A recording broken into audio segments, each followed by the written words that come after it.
परमात्मा आपकी ग्रेस को थोड़ा सा बढ़ा करके आपकी टेस्टिंग करते हैं कि आप परमात्मिक कार्यों में कितना कहीं जुड़ते हैं। कहीं पर भी जब आप बहुत श्रेष्ठता के साथ कहीं आगे बढ़ें तो उसके दशांश का दान करना शुरू करें।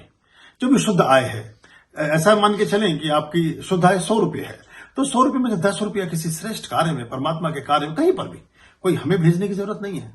हम तो लोगों को मना करते रहते हैं, हमें जब जरूरत होगी तो आपसे बता देंगे हमें जरूरत है, आप भेज दें।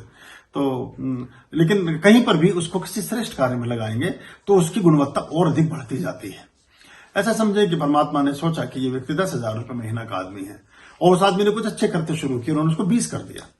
वो फिर श्रेष्ठ कार्य में लगा रहा, उसकी अच्छाइयां बरकरार रही तो 20 के 40 हो गए। वो निरंतरता के साथ अपने अच्छे कामों में लगा हुआ है तो 40 के 1 लाख हो गए, 1 लाख के 4 लाख, 5 लाख, वो बढ़ता जाता है।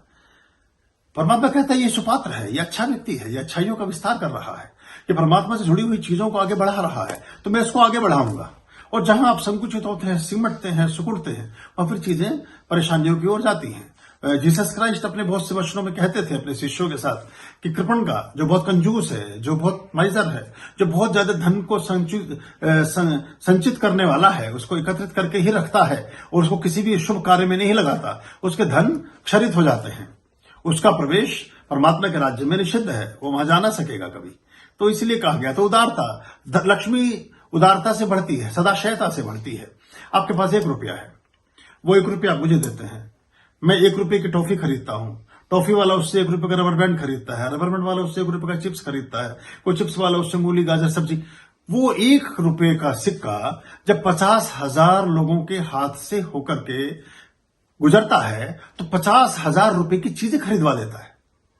सिक्का 1 रुपए का है, वो 50,000 रुपए की कीमत हो गई उसकी, क्योंकि उसने हर व्यक्ति को 1 रुपए का सामान खरीदवाया।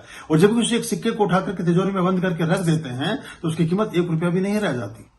तो जो लक्ष्मी है वो संचालन में, वो विनिमय में, वो मुद्रा जो है वो अपने प्रवाह में बलवती होती है, बढ़ती है, अच्छी विकसित होती है।